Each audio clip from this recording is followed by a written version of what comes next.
और चलिए आगे बढ़ते हुए आपको इस वक्त की बड़ी खबर दे। श्रीनगर के खानियार में सुरक्षा बलों का बड़ा ऑपरेशन। खानियार में 2 से 3 आतंकियों के छिपे होने की खबर है। सूत्र ये जानकारी दे रहे हैं, सुरक्षा बलों का इलाके में तलाशी अभियान जारी है। 12 से ज्यादा घर इलाके में खाली भी करा दिए गए हैं एहतियातन। तो लगातार तलाशी अभियान सुरक्षा बलों की तरफ से इलाके में चलाया जा रहा है। जम्मू कश्मीर के खानियार में सुरक्षा बलों का यह बड़ा ऑपरेशन। श्रीनगर से तस्वीर आपके सामने, हालांकि पहले की तस्वीर है ये। 2 से 3 आतंकियों के छिपे होने की खबर बताई जा रही है। सुरक्षा बलों ने इलाके में फिलहाल तलाशी अभियान शुरू कर दिया है और इलाके में एहतियात के तौर पर 12 से ज्यादा घरों को खाली करा लिया गया है। तो देखिए किस तरीके से सेना लगातार नापाक मंसूबों को फेल करने की कोशिश में जुटी हुई है। खानियार में देखिए ये खबर सेना को मिली कि भाई 2 से 3 आतंकी छिपे हो सकते हैं। इसी खबर पर ज्यादा जानकारी देंगे मेरे सहयोगी आसिफ कुरैशी इस वक्त हमारे साथ कनेक्ट हैं। आसिफ, सुरक्षा के मद्देनजर क्या तैयारी श्रीनगर के खानियार में, और फिलहाल वहां से क्या तस्वीरें सामने आ रही हैं, क्या अपडेट मिल रहा है?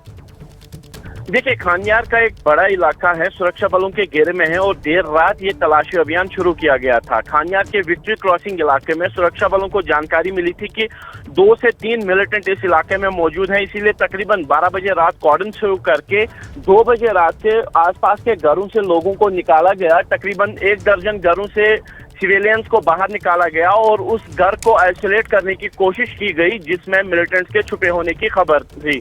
अभी भी ये सर्च ऑपरेशन जारी है और सुरक्षा बलों का ये कहना है कि उनके पास पुख्ता जानकारी है कि कम से कम 2 मिलिटेंट इस इलाके में इस समय भी मौजूद हैं, लेकिन अभी तक किसी मुठभेड़ की खबर नहीं आई है और ना ही मिलिटेंट्स के साथ सुरक्षा बलों का आमना सामना हुआ है। लेकिन इसके साथ ही मैं बता दूं कि ना सिर्फ श्रीनगर बल्कि बांडीपुर में भी इस समय एक सर्च ऑपरेशन चल रहा है। जो कल बांडीपुरा में एक सेना के कैंप पे हमला हुआ था, उसके बाद एक बड़े इलाके में घेराबंदी करके उन हमलावरों की भी तलाश की जा रही है जिन्होंने इस हमले को अंजाम दिया। लेकिन दोनों ही जगह से अभी किसी मुठभेड़ की खबर नहीं है और ऑपरेशन दोनों जगह जारी है। जी शुक्रिया आपका आसिफ अपडेट्स पहुंचाने के लिए। तो देखिए श्रीनगर के खानियार में जहां पर 2 से 3 आतंकियों के छिपे होने की जानकारी सेना को मिली, फिलहाल सर्च ऑपरेशन चलाया जा रहा है। हालांकि आमना सामना अभी तक नहीं हुआ है। प्रधानमंत्री नरेंद्र मोदी के बयान पर खरगे ने साधा निशाना, कहा कि मोदी की गारंटी, भारत के लोगों के साथ क्रूर मजाक, पीएम मोदी पर लगाया झूठ, छल और कपट करने का आरोप। पीएम मोदी ने कांग्रेस पर लगाया आरोप। एक्स पर लिखा, कांग्रेस पार्टी को एहसास हो रहा है कि झूठे वादे करना आसान लेकिन उन्हें सही तरीके से लागू करना मुश्किल या फिर असंभव। कांग्रेस ने इस पर किया पलटवार। आलोक शर्मा ने कहा, कांग्रेस ने 70 सालों में जो वादे किए उन्हें पूरा किया। 15 लाख वाले वादी का गणित किसका? कांग्रेस प्रवक्ता आलोक शर्मा ने पूछा, देश के ऊपर 5 गुना कर्ज कैसे बढ़ा? पीएम को देना चाहिए जवाब।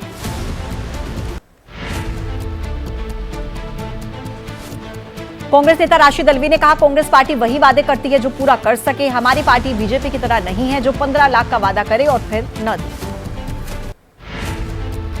कर्नाटक के मुख्यमंत्री सिद्धारमैया ने पीएम मोदी को घेरा। एक्सपोज कर कहा, कर्नाटक में हर वादा पूरा कर रहे, सभी 5 गारंटी लागू की। खरगे से फटकार के बाद बदले डीके शिव कुमार के सुर, कहा कर्नाटक का गारंटी मॉडल पूरे देश के लिए एक मिसाल, बीजेपी की सरकारें भी इसको लागू कर रही हैं। पीएम मोदी के बयान पर तेलंगाना के डिप्टी सीएम ने साधा निशाना। बीके मल्लू ने कहा, केवल कांग्रेस ही ऐसी पार्टी है जो पूरे करती है अपने वादे। पीएम मोदी के एक्स पर पोस्ट पर जवाब दिया कांग्रेस की तरफ से उदित राज ने कहा कि कांग्रेस में पीएम मोदी जैसा झूठ बोलने वाला कोई भी नेता नहीं। कांग्रेस पर जेडीयू नेता राजीव रंजन ने लगाया आरोप, कहा कांग्रेस ने जो वादे किए उनको पूरा नहीं किया, ये जनता भी अब जान गई। हरियाणा विधानसभा चुनाव को लेकर कांग्रेस ने फिर चुनाव आयोग को घेरा। कहा, इलेक्शन कमीशन ने खुद को क्लीन चिट दी, शिकायतों पर नहीं दिया स्पष्टीकरण। कांग्रेस नेता पवन खेड़ा का तीखा हमला। एक्सपोस्ट कर कहा, पीएम मोदी खुद को भगवान समझते हैं तो उनका सीसी जाहिर तौर पर खुद को समझेगा मानव जाति को भगवान का उपहार। कांग्रेस नेता जयराम रमेश ने एक्स पर पोस्ट करते हुए लिखा, हरियाणा के 20 विधानसभा सीटों पर कांग्रेस की शिकायतों का चुनाव आयोग ने जवाब नहीं दिया। राहुल गांधी ने कहा, मुझे 10 जनपद बहुत ज्यादा पसंद नहीं क्योंकि यही रहकर मेरे पिता की मृत्यु हुई। राहुल ने एक्स पर पोस्ट करते हुए वीडियो जारी किया। दिवाली के अवसर पर पेंटर और कुम्हारों के परिवारों से बात की। वीडियो में दिखे राहुल के भांजे रेहान राजीव वोड्रा। बीजेपी नेता रविशंकर प्रसाद ने लगाया आरोप, राहुल गांधी केवल घोषणाएं करते हैं और वोट के लिए जनता को बेवकूफ बनाते हैं। राहुल गांधी के पोस्ट पर बोले बीजेपी नेता प्रदीप भंडारी, राहुल ने श्रीराम मंदिर में श्रमदान करने वालों का अपमान किया, देश उन्हें कभी माफ नहीं करेगा। शिवसेना यूबीटी के सांसद अरविंद सावंत के बयान पर वाल, ठाणे के नागपाड़ा पुलिस स्टेशन में एफआईआर, शिवसेना प्रत्याशी साइना एनसी ने दर्ज कराया केस।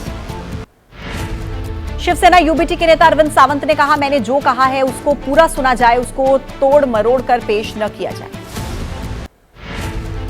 अरविंद सावंत ने कहा, मैंने सबके लिए एक शब्द का इस्तेमाल किया, मैंने स्त्री या पुरुष में अंतर करके नहीं बोला।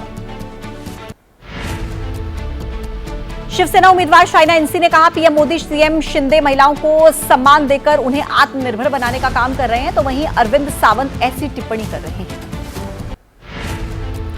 महाराष्ट्र के सीएम शिंदे ने कहा, यह बहुत दुख की बात, महाराष्ट्र में महिलाओं का अपमान किया जा रहा है, महाराष्ट्र की लाडली बहनें देंगी जवाब। शाइना एनसी पर अरविंद सावंत के बयान पर बोले केंद्रीय मंत्री रामदास अठावले, इस बयान से होने वाला है महाविकास अघाड़ी का महाविनाश। बागियों से निपटने के लिए मुंबई में दोनों गठबंधन की हो सकती है बैठक, चुनाव मैदान में महायुति के 36 और महाविकास अघाड़ी के 14 बागी उम्मीदवार। महाराष्ट्र के डिप्टी सीएम देवेंद्र फडणवीस ने भरोसा जताया, टिकट बंटवारे से नाराज और बगावत करने वालों को मना लिया जाएगा। केंद्रीय मंत्री रामदास अठावले ने कहा, महायुति के बागी उम्मीदवारों का पीएम मोदी पर विश्वास, सभी पार्टियों में बागियों की संख्या ज्यादा। मीरा भयंदर विधानसभा की निर्दलीय प्रत्याशी गीता जैन ने कहा, भले मुझे बीजेपी ने टिकट न दिया हो, लेकिन मैं हर दम महायुति के साथ। रत्नागिरी विधानसभा सीट से शिवसेना यूबीटी प्रत्याशी सुंदरनाथ माने का दावा, बीजेपी की होगी बुरी हार, जिले में एक भी सीट नहीं जीत पाएगी बीजेपी। एनसीपी अजित गुट के प्रत्याशी नवाब मलिक का बयान, मेरा नाम बदनाम इसलिए किया जाता है क्योंकि मैं एक मुसलमान हूं और इसी वजह से मेरा नाम दाऊद के साथ जोड़ा गया। वन नेशन वन इलेक्शन से सवाल पर बोले महाराष्ट्र के डिप्टी सीएम अजीत पवार, अभी हम लोग चुनाव की तैयारी कर रहे हैं, इसके बाद में देखेंगे। एनसीपी में टूट के बाद पहली बार अलग अलग दिवाली कार्यक्रम, शरद और अजित पवार गुट का आयोजन, आवास पर शरद पवार और बारामती में अजित पवार का कार्यक्रम। संजय राउत ने की डीजीपी को हटाने की मांग, बीजेपी विधायक नितेश राणे ने कहा, महाविकास अघाड़ी वाले डर क्यों रहे। मध्य प्रदेश में 2 विधानसभा सीटों पर 13 नवंबर को उपचुनाव, गोवर्धन पूजा को लेकर राजनीति गरमाई, सीएम मोहन यादव ने दिग्विजय पर निशाना साधा। ओडिशा सरकार ने घटाई पूर्व मुख्यमंत्री नवीन पटनायक की सुरक्षा, बीजेडी नेता अमर पटनायक ने कहा, ओडिशा के लोग इस घटना को नहीं भूलेंगे। मंदिर में पूजा करने पर एसपी प्रत्याशी नसीम सोलंकी के खिलाफ फतवा, ऑल इंडिया मुस्लिम जमात ने कहा, महिला को तौबा करना चाहिए। कानपुर के सीसामऊ सीट से एसपी प्रत्याशी नसीम सोलंकी, मंदिर में की थी भगवान शंकर की पूजा। मुस्लिम प्रत्याशी के मंदिर में दर्शन करने और शिवलिंग पर जलाभिषेक किए जाने पर बीजेपी के अल्पसंख्यक मोर्चा ने सवाल उठाते हुए बीजेपी नेताओं ने अखिलेश पर निशाना साधा। एसपी नेता के लगवाए पोस्टर पर बोले पार्टी प्रवक्ता उदयवीर सिंह, ये कार्यकर्ताओं का उत्साह। अखिलेश यादव पर केंद्रीय मंत्री रामदास अठावले ने निशाना साधा, कहा कि तुम जुड़कर भी जीतने वाले नहीं हो, महाविकास अघाड़ी से एसपी को बाहर आना चाहिए। एसपी नेता धर्मेंद्र यादव का सीएम योगी पर निशाना, कहा उनके पास भ्रम फैलाने के अलावा कोई काम नहीं है, सीएम का पद जनता की भलाई के लिए होता है। मुख्यमंत्री योगी आदित्यनाथ के बयान पर यूपी कांग्रेस अध्यक्ष अजय राय ने कहा, बांटने का काम बीजेपी करती है, विपक्ष मजबूती के साथ कर रहा है अपना काम। छत्तीसगढ़ के पूर्व मुख्यमंत्री भूपेश बघेल ने की गौरा गौरी की विशेष पूजा, प्रदेश की मंगल कामना और विघ्नों के नाश के लिए बघेल ने निभाई सूटे खाने की परंपरा।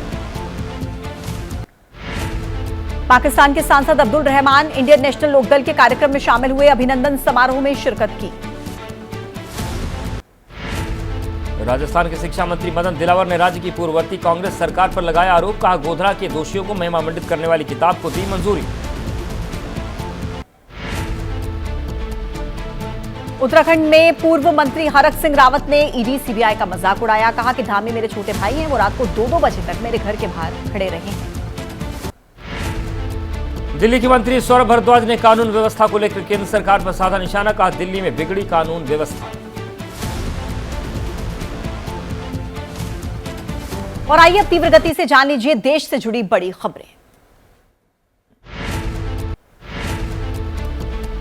जम्मू कश्मीर में गैर कश्मीरियों पर फिर हमला। बडगाम में 2 मजदूरों की आतंकियों ने गोली मारी। सुरक्षा बलों का सर्च ऑपरेशन जारी। बांदीपोरा इलाके में आर्मी कैंप पर फायरिंग की। सेना की जवाबी कार्रवाई में आतंकी भागे। आतंकियों की तलाश में जुटे हैं सुरक्षा बल। भारतीय सेना ने पूर्वी लद्दाख की डेमचोक में गश्त शुरू की। सूत्रों के हवाले से खबर, देवसांग में जल्द शुरू हो सकता है गश्त। केंद्रीय मंत्री किरेन रिजिजू ने एक्स पर पोस्ट करते हुए कहा, चीनी सैनिकों से बात करने और बुनियादी ढांचे को देखने के बाद अब हर कोई भारत के सीमा विकास पर गर्व महसूस करे। दिल्ली में बढ़ते प्रदूषण को कम करने के लिए 200 एंटी स्मॉग गन तैनात। 3 शिफ्ट में 7-7 घंटे करेंगे छिड़काव। हर विधानसभा के लिए 2-2 एंटी स्मॉग गन। बीजेपी के नेता वीरेंद्र सचदेवा ने कहा, दिल्ली में सिर्फ पटाखों की वजह से प्रदूषण नहीं है। केजरीवाल की सरकार समस्या आने पर करती है इवेंट मैनेजमेंट का काम। पंजाब में पराली जलाने की घटनाएं बढ़ी। सबसे ज्यादा संगरूर में सामने आए मामले। पिछले कुछ दिनों में पराली जलाने के मामले बढ़े। मध्य प्रदेश के इंदौर में बच्चों के पटाखे जलाने पर 2 पक्षों में बवाल। कई गाड़ियों को आग के हवाले किया गया। पुलिस ने निकाला फ्लैग मार्च। कई संदिग्धों को लिया गया हिरासत में। पश्चिम बंगाल के हावड़ा जिले के उलुबेरिया में पटाखा के ढेर में हुआ विस्फोट। 2 बच्चे समेत 3 की जलकर मौत। घर में ज्वलनशील पदार्थ में आग लगने से विस्फोट की आशंका।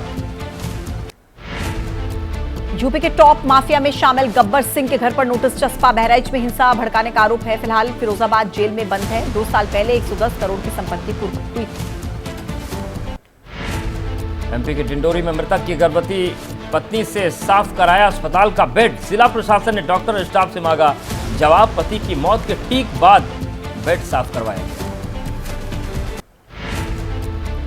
बैन के बावजूद यमुना से निकालकर बेची जा रही हैं मरी हुई मछलियां। एबीपी न्यूज की पड़ताल में खुलासा हुआ, मछुआरे नहीं खाते लेकिन बेचने के लिए मारते हैं मछली। असम के जोरहाट से आग लगने से बड़ा नुकसान। 3 बड़ी व्यवसायिक इमारतों को नुकसान पहुंचा। घंटों आग से जूझते रहे फायर ब्रिगेड के लोग। बिहार के नवादा में आतिशबाजी के दौरान कई लोग झुलसे। आतिशबाजी से जिले में कई मकानों में लगी आग। दिवाली पर लोगों ने फूंक दिए करोड़ों के पटाखे। कानपुर में पीडब्ल्यूडी के ऑफिस में आग लगी। अधिशासी अभियंता के ऑफिस में रखे जरूरी दस्तावेज खाक। कॉलोनी के लोगों ने और फायर ब्रिगेड ने आग पर काबू पाया। लखनऊ के हुसैनगंज में आग का कहर। टिंड के गोदाम में लगी भीषण आग। फायर ब्रिगेड की गाड़ियों ने आग पर काबू पाया। प्रयागराज के संगम में बाढ़ राहत दल के जवानों ने 2 युवकों की जान बचाई। नहाते समय डूबने लगे थे दोनों युवक। बेहोशी की अवस्था में एक व्यक्ति को पानी में निकाला। छठ को लेकर रेलवे की तैयारी। रेल मंत्री अश्विनी वैष्णव नई दिल्ली रेलवे स्टेशन का निरीक्षण किया। कहा, इस बार पिछली बार से ज्यादा स्पेशल ट्रेन। त्योहार की वजह से रेलवे स्टेशन पर दिख रही है भीड़। आनंद विहार रेलवे स्टेशन पर यात्रियों की भीड़ को देखते हुए इंतजाम किए गए। सुरक्षा के किए गए पुख्ता इंतजाम। श्री बद्रीनाथ केदारनाथ धाम में मनाई गई दीपावली। मंदिरों को फूलों से सजाया गया। बद्रीनाथ धाम में शाम 5 बजे के बाद हुआ महालक्ष्मी पूजन। श्री केदारनाथ धाम में गणेश और मां लक्ष्मी का पूजन। पंचांग के मुताबिक 1 नवंबर को मनाई गई दिवाली। ढोल दमाऊ की थाप पर जमकर झूमे भक्त। यूपी के महुआ में हुई लठमार दिवाली। जगह जगह लाठी डंडे लेकर लठमार दिवाली खेलने सड़कों पर उतरे लोग। सालों से चली आ रही बुंदेलखंड में लठमार दीपावली की परंपरा।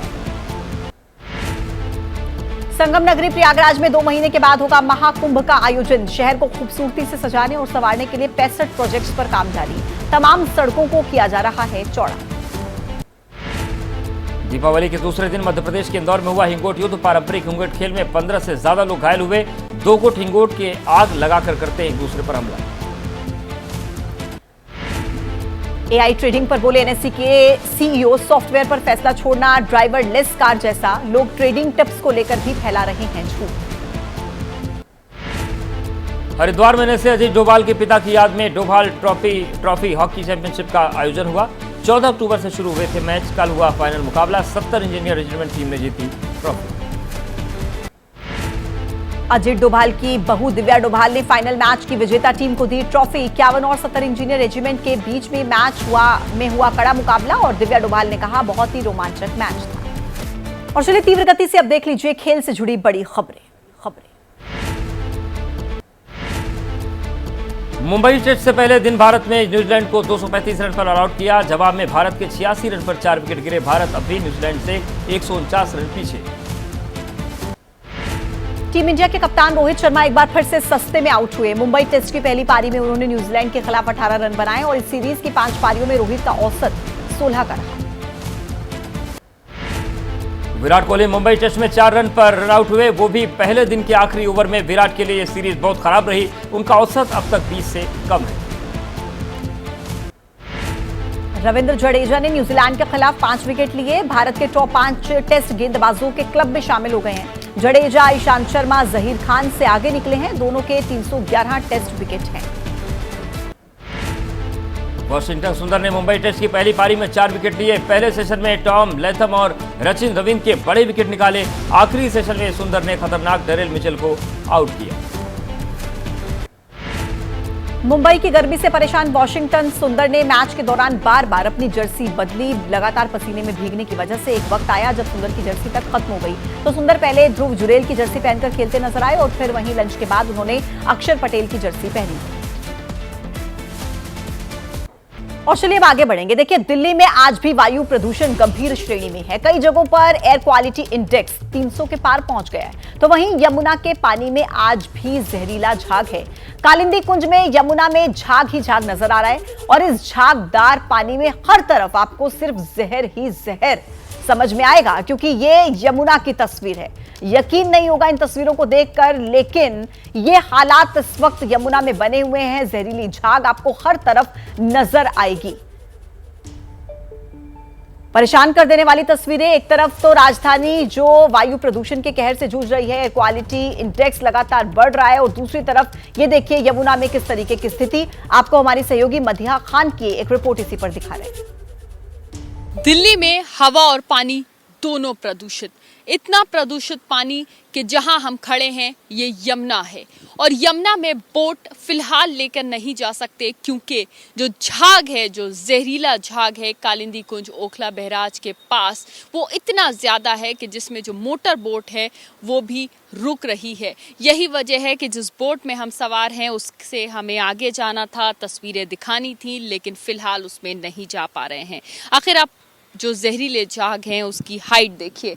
इतनी हाइट है कि अगर मैं यहाँ बैठ जाऊँ तो आप देख सकते हैं कि पीछे सिर्फ दूर तक झाग और आपको बादल नुमा ये जहरीले जो झाग हैं ये नज़र आएंगे। सबसे बड़ा सवाल है कि दिल्ली में एक तरफ ये प्रदूषण, ये पानी का प्रदूषण, जल प्रदूषण, और दूसरी चीज़ जो दोहरी मार दिल्ली वाले झेल रहे हैं वो है वायु प्रदूषण, यानी कि एयर क्वालिटी दिल्ली का बहुत ज़्यादा ख़राब, जिसकी वजह से आसमान में पीछे आप साफ तौर से जो धुंध है वो देख सकते हैं।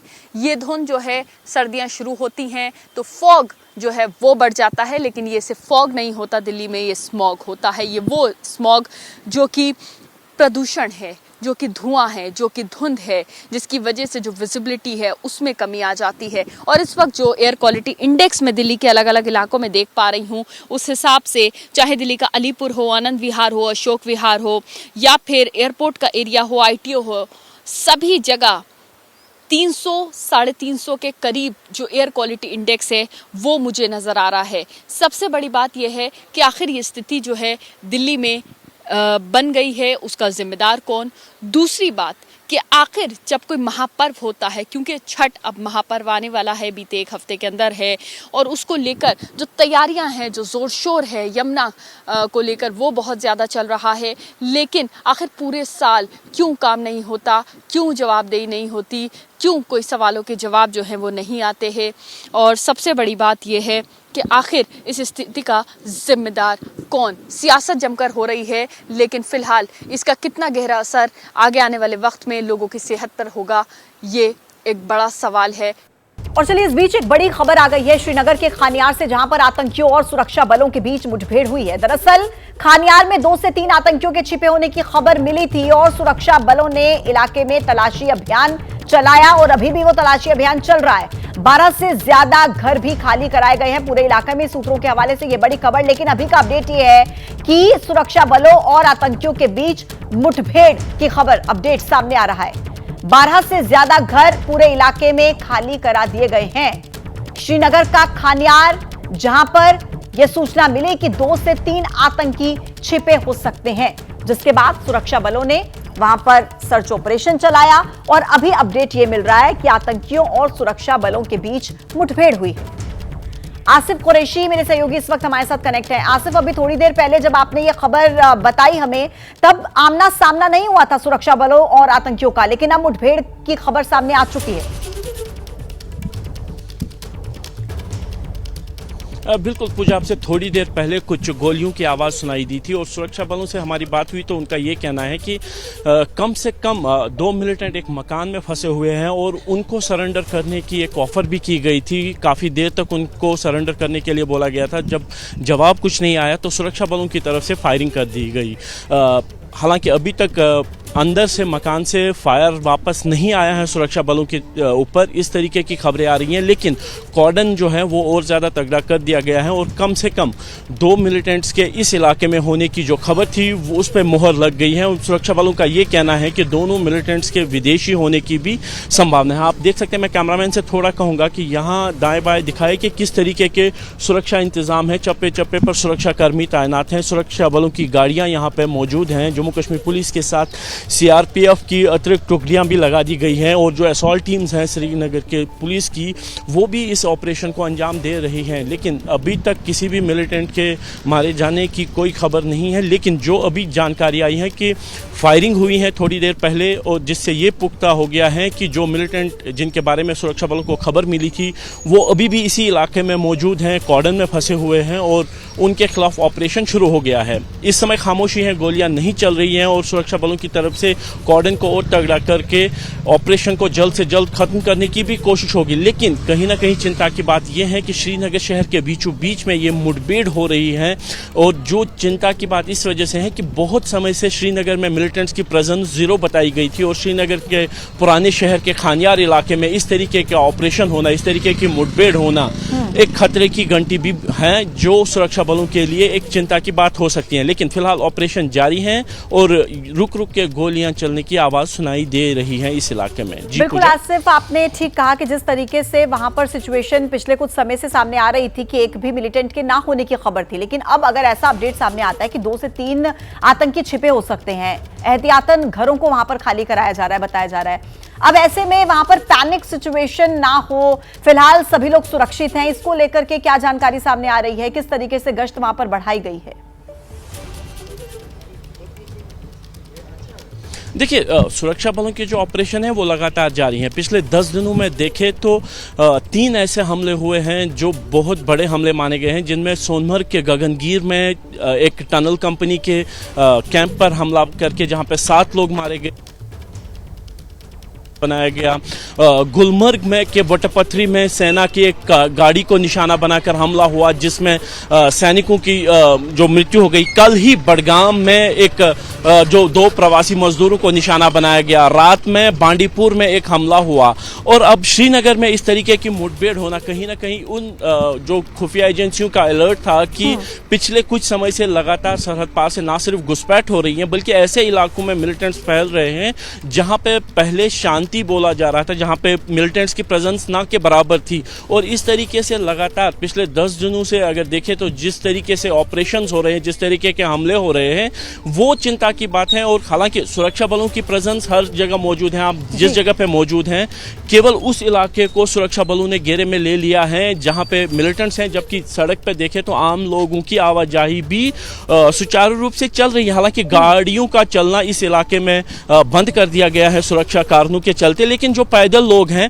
वो चल रहे हैं। मैं बता दूं कि यहां से तकरीबन आधा किलोमीटर दूर श्रीनगर का JLNM Jawaharlal Nehru memorial hospital है, जो कि एक बड़ा हॉस्पिटल है। हॉस्पिटल की तरफ भी आवाजाही जारी है ताकि कोई पैनिक सिचुएशन ना हो, इसीलिए आम लोगों की आवाजाही पर फिलहाल तो कोई रोक नहीं है। लेकिन जो ऑपरेशन है वो लगातार जारी है और मिलिटेंट्स अंदर मौजूद है। इस यानी बात कि की कुल भी मिलाकर सुरक्षा के इंतजाम वहां पर किए गए हैं, सर्च ऑपरेशन चलाया जा रहा है। लेकिन चिंता की बात यही कि बीते कुछ दिनों में जम्मू कश्मीर में जिस तरीके से आतंकी गतिविधियां बढ़ी हैं, ये अपने आप में एक बहुत बड़ी चुनौती और चिंता की बात है। हालांकि सेना लगातार इन नापाक मंसूबों को नाकाम करने की कोशिश में जुटी है। आसिफ, आपका शुक्रिया